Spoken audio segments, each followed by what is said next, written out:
Sekarang nggak pakai tunggu lama-lama. Yitro pun juga begitu. Tapi lihat, dia adalah seorang mertua yang baik. Dia adalah seorang orang tua yang baik. Dia seorang kakek yang baik. Sehingga dia tidak mementingkan kebahagiaan dirinya sendiri. Walaupun dia senang kumpul dengan anak, dengan cucu. Tetapi dia tahu waktunya Musa sudah selesai mengemban tugas daripada Tuhan. Dia datang kepada Musa membawa istri dan anaknya. Kenapa sih kok Musa bisa mau? Kok repot-repot Musa harus mengantarkan istri dan anaknya? Kalau dipikir secara logika gini, kan dulu kamu yang nitipin, sekarang ya jemputlah. Ngapain harus repot-repot? Bisa nggak kalau Musa mau seperti itu? Bisa. Kenapa? Bukan salahnya Yitro. Karena apa? Yitro nggak minta kok Musa yang nitipin ke Yitro mertuanya. Tetapi mertua ini adalah mertua yang berbelas kasih, sehingga dia memperhatikan. Hari ini yuk kita tanya, kita jadi orang tua hari ini, orang tua yang memperhatikan keluarga ataukah orang tua yang cuek sama keluarga? Gak usah angkat tangan, ya, gak usah. Kita tanya yuk sama diri kita sendiri. Kalau kita berkata, saya orang yang mengasihi Tuhan, maka saya percaya kasih yang ada di dalam hati kita, kasih yang ada di dalam kehidupan kita, itu membuat kita menjadi orang tua yang memperhatikan keluarga. Amin. Hari ini sudah bukan waktunya lagi jadi orang tua yang selalu menuntut perhatian dan kasih dari anak, menantu, dan cucu. Amin. Amin. Amin. Rasanya tadi yang amin yang pertama itu mungkin masih mikir, Bu, itu saya, Bu, nggak apa-apa, ya. Setiap kita memang perlu bertobat. Jauh lebih baik kita mengakui kesalahan kita. Jauh lebih baik kita sadar akan kesalahan kita supaya kita bisa berubah dan bertobat. Amin. Karena selagi kita masih diberikan nafas, itu waktunya yang Tuhan berikan untuk kita bertobat. Setiap hari berubah menjadi pribadi yang lebih baik, pribadi yang berkenan di hadapan Tuhan. Amin. Ya. Jangan kita menjadi orang tua itu yang menuntut balas dari anak dan cucu. Karena ingat ya, anak itu tidak pernah minta dilahirkan. Amin. Tetapi kitalah yang menginginkan kelahiran anak di dalam rumah tangga kita. Jadi jangan ikut cara dunia. Kalau cara dunia bilang anak harus membalas kasih orang tua, anak harus membalas jasa dari orang tua. Kita harus ingat, anak itu adalah tanggung jawab kita dari siapa? Dari Tuhan. Jadi kalau kita sudah melakukan tanggung jawab yang sudah diberikan oleh Tuhan, maka segala sesuatunya yang membalas, yang memberkati kita, bukan anak cucu kita lagi, tetapi datangnya dari Tuhan. Amin. Haleluya. Ya. Kita harus belajar. Tema gereja ini apa? Yesus sebagai apa? Batu penjuru. Nah ini, kalau kita menjadi orang tua yang memperhatikan keluarga, mau nggak mau kita harus belajar daripada Yesus. Yesus sebagai batu penjuru. Yesus itu hanya apa? Yang dilakukan Yesus adalah mengasihi. Dia rela berkorban. Dia menyerahkan nyawanya. Dia menyerahkan segala sesuatunya agar kita bisa mendapatkan keselamatan. Yesus itu tidak pernah hitung-hitungan. Jadi hari ini kalau kita berkata tadi sudah muji, tadi sudah nyembah ya, dengan luar biasa semangatnya, sampai worship leader tadi dikasih tisu gitu ya, soalnya sendrodos kabeh. Tapi baru kali ini loh saya lihat worship leadernya keren banget ya. Saya berharap nanti di Surabaya juga bisa ada worship leader seperti di tempat ini. Amin. Tapi saya percaya pujian penyembahan dan juga tim PAW di tempat ini, mereka memuji menyembah itu bukan hanya karena talenta, tapi keluar dari hati yang menyembah Tuhan, dari hati yang bersuka cita, dari hati yang bersyukur karena mereka sudah terlebih dahulu dikasihi oleh Tuhan. Amin. Nah, hari ini pun kalau kita mau jadi orang tua yang bisa diandalkan, maka tidak lain maka hati iman kita harus selalu tertuju kepada Yesus sang batu penjuru. Karena Yesus itu selalu mengasihi. Kasih itu namanya apa? Memberi. Kasih itu tidak pernah menuntut balik, ya. Jadi kalau kita berkata saya adalah orang tua yang mengasihi anak-anak saya, maka itu tanamkanlah di hati. Kalau anak masih ingat sama kita, puji Tuhan. Anak enggak ingat sama kita, puji Tuhan. Wah, jemaat di tempat ini memang keren-keren ya. Pernah tuh satu kali saya bilang, kalau anak nggak ingat kita, tak balik no bu, tak masuk no lagi di perutku. Waduh, bu, anaknya sudah umur berapa bu? Wes gak urusan bu, anak umur berapa. Pokoknya nah, karena orang Surabaya selalu bilang tak lebok no balik di wetengku. Nah, gitu ya. Ada orang Surabaya di tempat ini? Nah itu ya, orang Surabaya memang kalau ngomong itu mantep gitu ya. Katanya bilang nggak peduli bu umur berapa, umur 50 pun tak belanin, tak jabanin, tak kembalikan ke perutku. Itu saking saya bilang wah kasihan orang tua ini, orang tua yang penuh dengan kepahitan. Amin. Tapi saya percaya tidak ada di tempat ini. Nah kalau kita mau jadi orang tua yang memperhatikan keluarga, kita harus rela berkorban. Berkorban loh ya, kok tadi saya dengar ada rela berkoar-koar, bukan loh ya. Berkorban, oke? Seperti Musa. Musa itu lama loh, puluhan tahun dititipin anak istrinya. Ya, anak istri dari Musa dititipin lama. Tapi Musa itu nggak hitung-hitungan loh. Kalau kita lihat umurnya Yitro, maksud saya bukan Musa, Yitro. Yitro itu umurnya sudah jauh lebih tua dari Musa. Dia ketika sudah usia tua, maunya dia apa? Santai, menikmati hidup. Ada di sini yang sudah tua tapi masih mau tetap kerja terus dari pagi sampai malam, ada? Kenapa? Oh harus, wah itu semangatnya luar biasa ya. Tetapi lihat, Yitro juga begitu. Yitro itu nggak hitung-hitungan, nggak bilang, Musa kamu itu gimana sih, ini sekarang sudah masa tuaku. Aduh Musa, kalau tahu gini kamu dulu nggak tak ambil jadi mantu. Sayang sudah nggak bisa di cancel gitu ya. Tapi enggak, Yitro tetap terima. Dia tetap memperhatikan, dia merawat cucu yang dia dapatkan dari anaknya dengan Musa. Dia nggak pakai hitung-hitungan. Yuk hari ini saya tahu Anda semua adalah orang tua yang sudah banyak berkorban sampai hari ini membesarkan anak-anak yang sudah Tuhan percayakan. Tetapi menjadi orang tua itu tidak akan pernah berhenti selagi nafas masih ada di dalam kehidupan kita.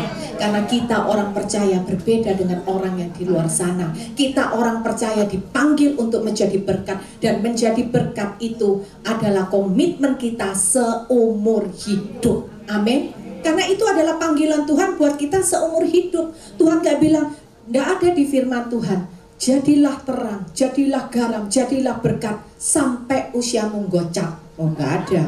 Kalau gocap ya berarti semua gak ada wesan di tempat ini. Ya? Enggak. Itu yang dilakukan oleh Yitro. Dia tetap melakukan, dia membiayai kehidupan dari istri dan anak Musa. Sekalipun dia bisa bersantai-santai, tapi dia nggak mau. Karena dia berkata, aku adalah orang tua yang dapat diandalkan. Aku adalah seorang mertua yang dapat diandalkan. Karena aku punya kasih, sehingga aku memperhatikan kebutuhan dari keluarga-keluargaku. Amin. Tempo hari saya lihat di medsos, ya di TikTok. Ada seorang pemuda-pemudi yang baru aja menikah. Kemudian orang tuanya ini, mertua laki-lakinya bilang sama anaknya laki-laki, bilang gini, kamu sudah menikah, jangan kamu satu rumah sama papa dan mama. Karena mertua laki ini tahu, istrinya itu cerewetnya ya, nggak ada yang bisa lawan. Bahkan dia bilang apa? Istrinya itu seperti singa lapar. Waduh, saya bilang bukan cuma singa, singa aja udah ngeri, betul? Ini apalagi singa lapar, nggak main-main loh. Dia adalah seorang orang tua laki-laki yang baik. Dia punya kasih. Dia memperhatikan anaknya. Padahal anak satu-satunya loh, anak tunggal laki satu-satunya. Sebenarnya berat untuk orang tua ya, ketika sudah membesarkan anak. Orang tua memang tidak meminta balas jasa, tetapi dia ingin ketika di usianya yang sudah tua, dia tetap bisa hidup bersama dengan anaknya. Tetapi orang tua ini, dia merelakan, biarkan dia hidup dengan singa betina yang lagi kelaparan. Ya. Dia berkata sama anaknya, kamu menikah, kamu hidup sendiri, punya rumah sendiri dengan istrimu. Karena apa? Dia tahu, dia tidak mau membuat menantunya masuk di dalam neraka yang nyata di dalam hidup ini, gitu ya. Dan dia juga nggak mau memposisikan anaknya di posisi yang sulit. Bagaimana bisa kalau nanti satu rumah anaknya harus menjaga apa? Satu, dia harus menjaga perasaan mamanya, satu dia harus menjaga perasaan istrinya. Kira-kira mudah nggak kalau kayak seperti itu? Susah ya. Oleh karena itu yuk kita jangan jadi mertua yang seperti itu. Jadilah kita orang tua yang baik, mertua yang baik buat anak menantu kita. Karena apa? Ada Tuhan dalam kehidupan kita. Amin. Nah, yang kedua kita baca kembali Keluaran 18 ayat 8. Ayat yang ke-8. Sesudah itu Musa menceritakan kepada mertuanya segala yang dilakukan Tuhan kepada Firaun dan kepada orang Mesir karena Israel dan segala kesusahan yang mereka alami di jalan dan bagaimana Tuhan menyelamatkan mereka. Ayat yang ke-9 kita baca sama-sama. 2, 3. Bersukacitalah Yitro tentang segala kebaikan yang dilakukan Tuhan kepada orang Israel, bahwa ia telah menyelamatkan mereka dari tangan orang Mesir. Ya, coba kita lihat tadi ayat 8, apa yang dilakukan Musa? Sesudah itu Musa apa? Menceritakan kepada siapa? Lucu ya. Menantu laki-laki bisa punya hubungan yang baik dengan mertua laki-laki, bisa ngobrol, bisa curhat. Nah, hari ini yuk kita tanya sama diri sendiri, menantu laki-lakiku mau nggak ya curhat sama aku? Boro-boro curhat, ketemu aja ogah. Nah itu harus bertobat. Kalau misalkan itu terjadi dalam keluarga kita, jangan ngatain menantu nggak tahu diri, menantu kurang ajar. Sekalipun itu yang menantu lakukan, tetapi kita jadi mertua, ingat, jadi mertua tetap menjadi terang dan garam, menjadi berkat bagi mereka yang masih salah jalan. Artinya apa? Harus kita yang berinisiatif datang, nggak usah pakai hitung-hitungan. Saya kan orang tua, lo nggak perlu ngomong seperti itu. Karena apa? Walaupun nggak ngomong seperti itu sudah tahu kok memang kalau sudah tua, ya. Jadi nggak perlu ngomong klaim-klaim saya ini kan orang tua, sudah tahu. Tapi tetaplah jadi orang tua yang rendah hati. Karena ini bukan tentang engkau dengan menantumu, tetapi ini semua tentang engkau dengan Tuhan. Amin. Musa itu punya hubungan yang baik loh dengan menantunya. Sampai Musa bercerita kepada mertuanya si Yitro, ya, bagaimana apa yang dilakukan oleh Tuhan, bagaimana Tuhan memimpin Musa dan segala sesuatu yang dilakukan Tuhan kepada bangsa Israel. Jadi kalau saya bayangkan, waduh, ceritanya Yitro kalau ketemu sama Musa ceritanya seru gitu ya. Mungkin dari pagi sampai pagi lagi, sampai mungkin istrinya Musa bilang, "Woi, turu gitu ya. Ayo tidur, kok kamu ini ngobrol terus sama papa gitu ya. Ayo waktunya tidur gitu ya." Tapi di sini saya melihat bahwa bagaimana, mengapa Yitro ini bisa dekat kepada Musa, dan bahkan kenapa kok Musa ini bisa menceritakan segala sesuatunya kepada Yitro. Karena Yitro menganggap Musa seperti anaknya sendiri. Amin. Nggak ada batasan antara mertua dengan menantu, ya. Jadi hari ini yuk, ini sudah tahun berapa? 2023. Jangan lagi menganut sebuah paham, nggak bisa bu, harus anak dan cucuku yang mengambil hatiku. Waduh, kayak raja yang paling tertinggi. Jangan, ya. Hendaknya setiap kita mau menjadi seperti Yitro. Iya, Musa bisa menceritakan segala sesuatunya kepada Yitro, karena Yitro adalah orang tua yang mau mendengar. Kalau hari ini banyak juga ibu-ibu ya yang sudah mulai usia 65 itu ngomong sama saya gini, Bu, saya ini susah loh. Anak menantuku kalau tak tanyain hari ini, gimana kabarnya hari ini? Baik mah, masuk kamar dulu ya, capek tidur. Lah gimana Bu? Nah ini karena apa? Dulunya saya tanya, Ibu dulunya gimana? Ya memang karena saya dulu itu suka sering bekerja, banyak aktivitas di luar. Dan dia juga adalah orang yang tidak mudah untuk mendengarkan orang lain. Baru ngomong 10 kata, dia sudah lanjutkan dengan 100 kata. Lah kalau model seperti ini dalam hati saya bilang, gak heran anak menantunya gak mau cerita. Karena apa? Tidak bisa menjadi orang tua yang mau dengar-dengaran. Amin. Anak-anak itu walaupun mereka sudah usia 30, 40, tapi mereka itu tetap butuh orang tua. Amin. Saya umur sudah 45. Orang tua masih lengkap, mertua masih lengkap. Saya suka cerita sama mereka. Karena apa? Saya juga butuh untuk dikuatkan. Saya butuh belajar dari pengalaman mereka. Saya butuh nasihat mereka. Saya butuh apa yang menjadi pikiran mereka terhadap apa yang saya lalui. Karena saya percaya orang tua itu mendapatkan hikmat yang datang daripada Tuhan. Amin. Saya percaya ibu-ibu, bapak-bapak semua di tempat ini itu dapat hikmat dari Tuhan. Punya hikmat Tuhan. Karena apa? Orang yang takut akan Tuhan, pasti Tuhan berikan hikmat di dalam hidupnya. Tapi hikmat itu tidak akan ada gunanya kalau kita tidak menjadi orang tua yang mau mendengar apa yang menjadi keluh kesah anak kita. Kadang-kadang anak-anak itu mungkin sudah capek ya kerja. Mereka menghadapi masalah di dalam kehidupan mereka sendiri. Kadang ketika datang mereka ingin mereka rindu untuk kembali seperti dulu masa kecil. Karena apa? Mereka tetap butuh kasih sayang orang tua. Kalau ada anak menantu yang datang seperti itu kepada kita, harus bisa bahagia dong. Karena apa? Itu menunjukkan, bukan bilang gini, aduh ngerepotin banget ya ini. Jangan. Tetapi justru karena mereka merasa Anda semua adalah orang yang bisa mendatangkan kelegaan di dalam kehidupan mereka, sehingga mereka mau datang. Amin. Ayo jadi orang tua yang mau dengar-dengaran.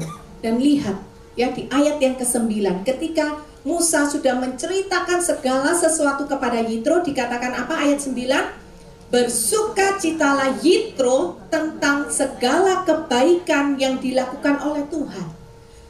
Yitro ketika mendengar keberhasilan yang sudah dikerjakan Tuhan melalui kehidupan menantunya, dia bersukacita. Jangan hari ini jadi orang tua yang iri hati ketika melihat keberhasilan menantu. Bertobat. Ya. Karena apa? Itu adalah kebahagiaan kita di masa tua. Ketika melihat anak, menantu, dan cucu diberikan kesempatan untuk melayani Tuhan. Amin. Itu adalah taburan doamu. Ketika bapak dan ibu dari sejak muda berdoa buat kehidupan anak, menantu, dan cucu. Jadi hari ini kalau saudara menuai apa yang Anda doakan, jangan menjadi orang yang iri hati. Mungkin bapak ibu saudara bilang, mana ada? Ada. Di kehidupan nyata dan saya menyaksikan sendiri bagaimana seorang anak yang dipakai oleh Tuhan luar biasa, tapi mamanya nggak mau kalah. Benar, bapak ibu mungkin ketawa, tapi ini benar terjadi dan saya miris ketika melihat hal itu. Ketika ada jemaat berkata, oh tante luar biasa, seneng ya tante anaknya dipakai Tuhan luar biasa, hebat loh tante, tadi saya dengar khotbahnya gitu ya. Kemudian mamanya bilang gini, iya, tapi saya sama dia itu selalu berselisih paham.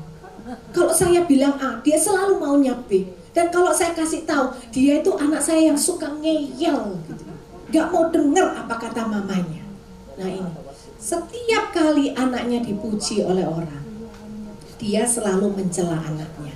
Setiap kali orang memuji anaknya, dia juga menunjukkan, iya karena saya juga begini, saya begitu. No. Yuk belajar yuk jadi orang tua.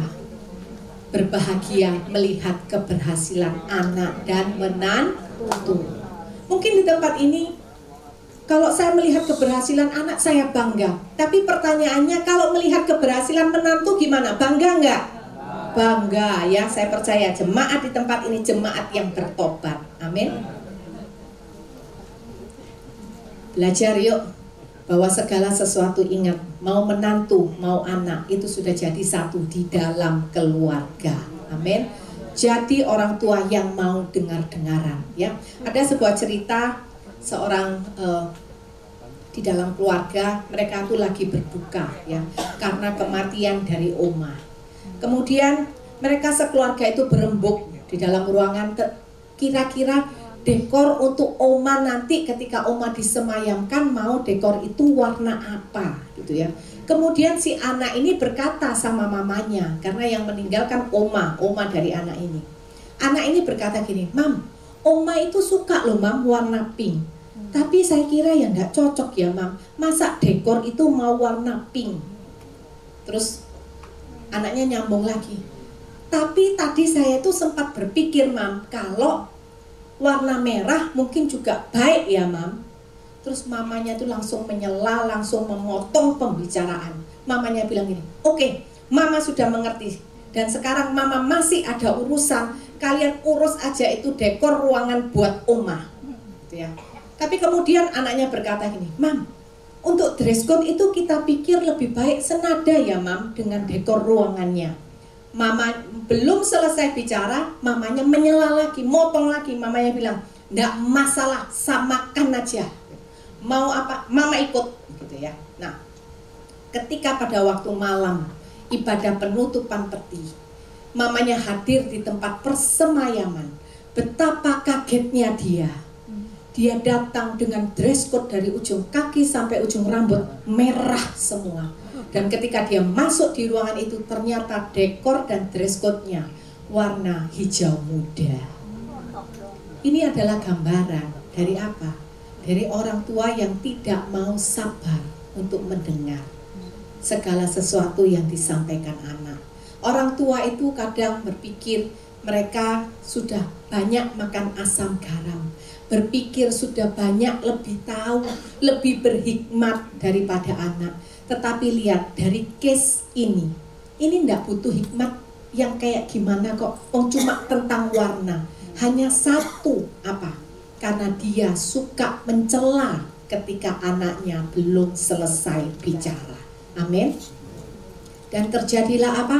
Biasa, netizen 6202 orang bilang 62 atau 02 saya nggak tahu. Pokoknya netizen Indo langsung tersebar kemana-mana. Apalagi sekarang mau umur berapapun, wah sudah canggih. Sudah rasanya itu memang bawaan dari lahir. Ketika ada sesuatu yang aneh, apa yang terjadi kalau dalam era masa sekarang? Angkat handphone, langsung apa? Video. Wah habis gitu apa? Oh viral, bener seperti Bu Yuli katakan ya, viral. Kalau seperti itu malu nggak? Malu, tapi saya percaya nggak ada di tempat ini. Amin.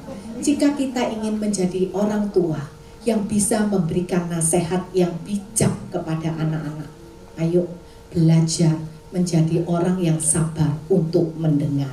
Amin. Karena ketika kita mendengar secara komplit, secara utuh, baru bisa kita memberikan nasihat yang tepat dan yang benar. Amin. Yang terakhir kita baca ayat 10 sampai 12. Ayat 10, lalu kata Yitro, "Terpujilah Tuhan yang telah menyelamatkan kamu dari tangan orang Mesir dan dari tangan Firaun. Sekarang aku tahu bahwa Tuhan lebih besar dari segala Allah, sebab ia telah menyelamatkan bangsa ini dari tangan orang Mesir, karena memang orang-orang ini telah bertindak angkuh terhadap mereka." Dan kita lihat apa yang dilakukan oleh Yitro. Dan Yitro mertua Musa apa? Mempersembahkan korban bakaran dan beberapa korban sembelihan bagi Allah. Lalu Harun dan semua tua-tua Israel datang untuk makan bersama-sama dengan mertua Musa di hadapan Allah. Menjadi orang tua yang dapat diandalkan ketika kita semua bisa menjadi teladan. Amin. Sebagai orang tua kita boleh loh berbangga dengan keberhasilan, dengan pencapaian yang sudah dicapai oleh anak-anak kita. Tetapi tetaplah kita harus mengingatkan anak-anak, apapun itu keberhasilanmu, bukan karena kuat dan gagahmu. Kalaupun engkau pandai, kalaupun engkau punya talenta, bukankah kepandaian, kepintaran, talenta itu semua datang daripada Tuhan. Amin. Ayo kita ingatkan kepada anak-anak bahwa keberhasilanmu itu semua semata-mata karena kemurahan Tuhan di dalam hidupmu, ya. Karena kalau bukan Tuhan yang menyertai, maka apapun yang kita lakukan pasti sia-sia. Amin. Di sini Yitro itu mengajarkan kepada Musa tentang apa? Kerendahan hati, ya.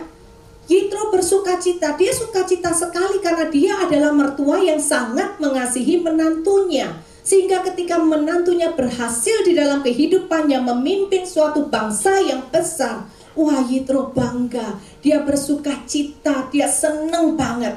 Tetapi satu hal yang kita perlu belajar dari Yitro, di dalam dia menikmati kebahagiaannya, dia tetap menjadi orang yang rendah hati. Sehingga dia juga mengingatkan itu kepada menantunya, Musa, jangan cuma happy-happy, jangan cuma euforia. Ingatlah bahwa hari ini kemenanganmu semata-mata karena Tuhan yang melakukannya di dalam hidupmu. Sehingga Yitro berkata apa? Ayo mempersembahkan kepada apa? Kepada Tuhan. Dia bawa mempersembahkan korban bakaran dan beberapa korban sembelihan bagi Allah.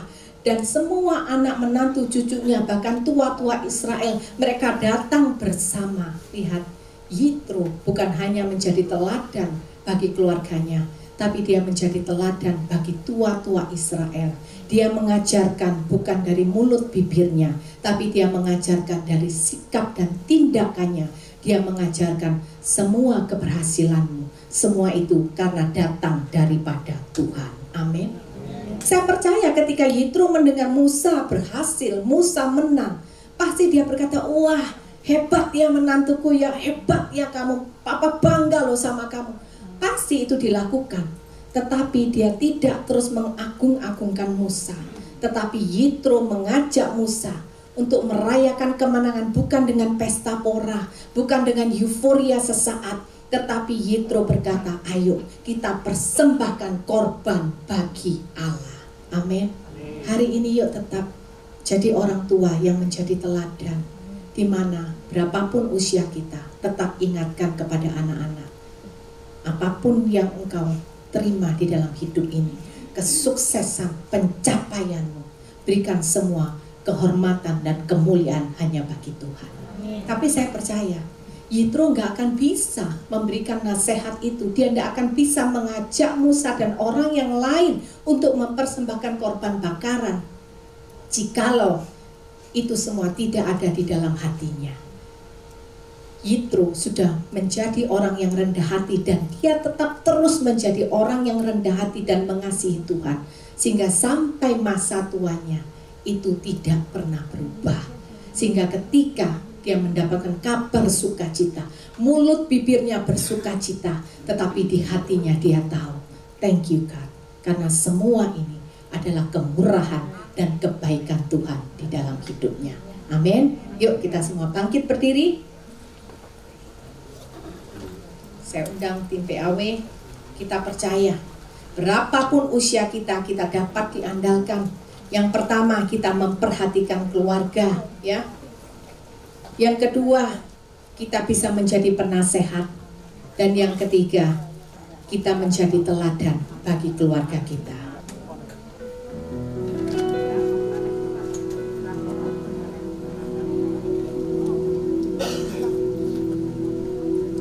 Sebelum kita menyembah Tuhan, saya mau bercerita. Ada sebuah kesaksian yang nyata dari seorang delivery pizza. Orang ini bernama Berlin. Dia tinggal di Amerika. Umurnya itu 86 tahun. Ya, 86 tahun. Dan dia masih bekerja mengantar pizza.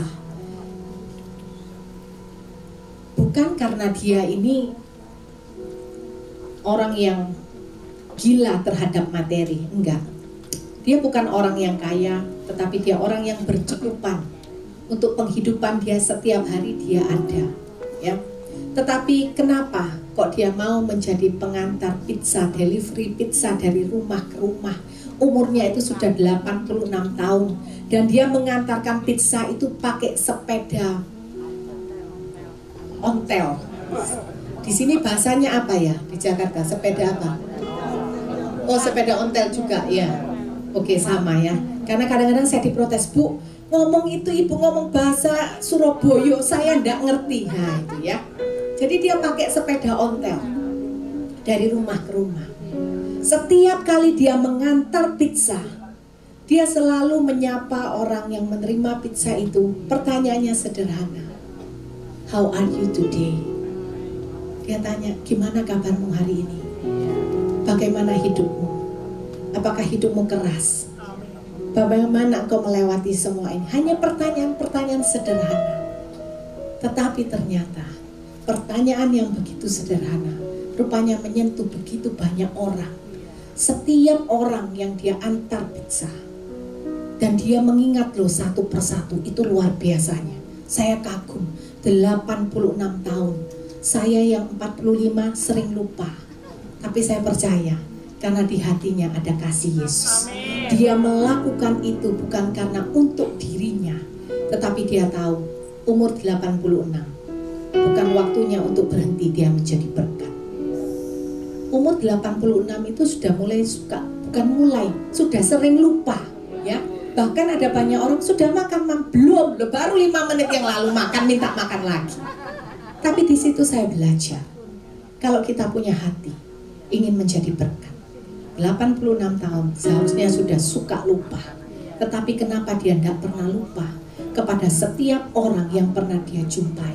Dia tahu, dia ingat semuanya. Dia datang ke rumah satu yang kemarin minggu lalu dia jumpai, ini si A. 2 minggu lagi dia datang ke rumah yang sama, yang dia jumpai orang berbeda. Dia ingat, dan ketika yang dia jumpai orang yang berbeda, dia tanyakan loh, gimana itu kabarnya yang namanya si A itu, yang 2 minggu lalu aku berjumpa dengan dia. Dan di situ saudara, membuat semua orang terkagum, dan semua orang di sekitar daerah itu menceritakan tentang kebaikan daripada orang yang bernama Derlin, kakek yang usia 86 tahun. Dan mereka belajar dari seorang yang bernama Derlin. Dengan kesederhanaannya mereka belajar tentang apa? Kasih memampukan kita untuk selalu menjadi berkat. Dan akhirnya di dalam satu kompleks itu, di seluruh area itu, mereka berembuk. Mereka mengumpulkan donasi dari orang-orang yang sudah diberkati oleh Derlin ini. Dan satu ketika kemudian mereka menjumpai Derlin, memberikan itu semua kepada Derlin. Saya tidak di sini membahas tentang nominal uangnya, tetapi saya belajar dari seorang tua, kakek yang umur 86. Ketika dia tahu panggilan hidupnya tidak pernah berhenti untuk menjadi berkat, dengan hal yang sederhana, hanya dengan modal apa? Hati yang penuh kasih. Di situ dia menjadi teladan, dia menjadi berkat, mengajarkan kepada seluruh di area itu. Mereka sadar bahwa mereka dipanggil untuk saling memperhatikan. Mereka dipanggil untuk saling menjadi berkat satu dengan yang lain. Amin.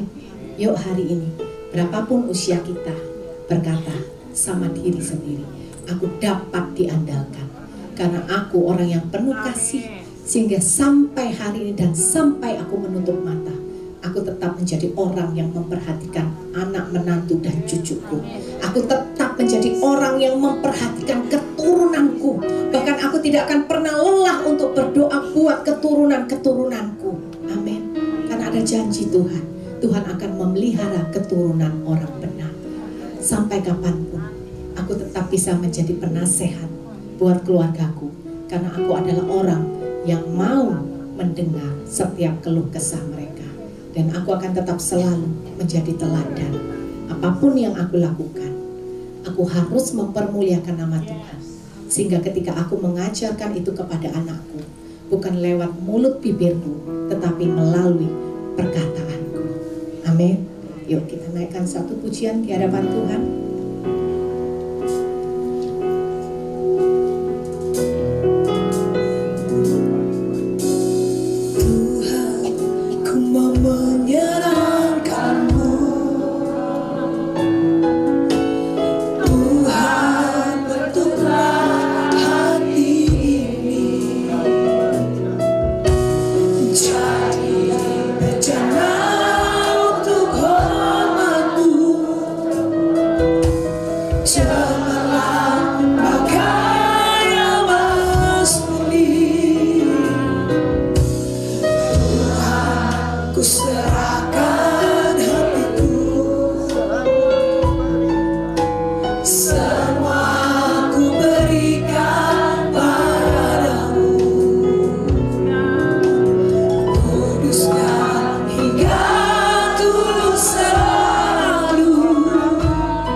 Tuhan, terima kasih untuk hidup yang sudah Kau berikan.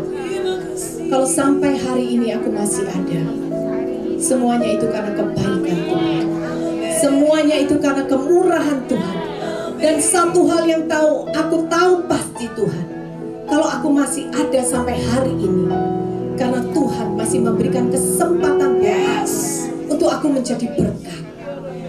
Tuhan, aku mau menjadi berkat terlebih di dalam keluargaku terlebih dahulu. Jangan biarkan aku menjadi batu sandungan. Aku mau seperti Engkau Yesus, yang selalu menjadi berkat bagi siapa.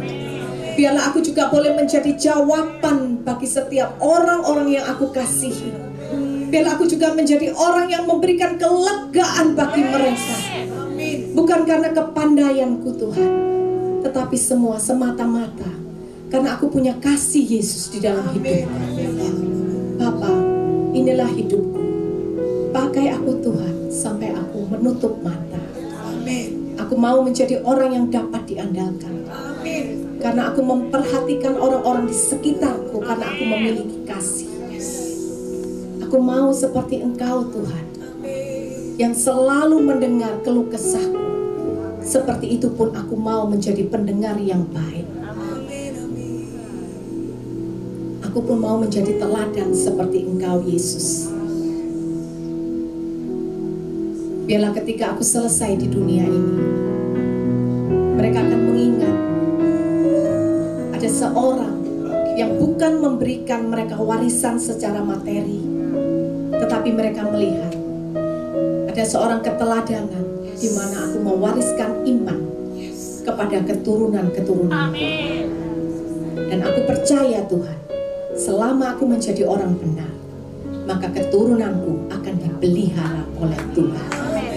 Terima kasih Yesus. Terima kasih Tuhan.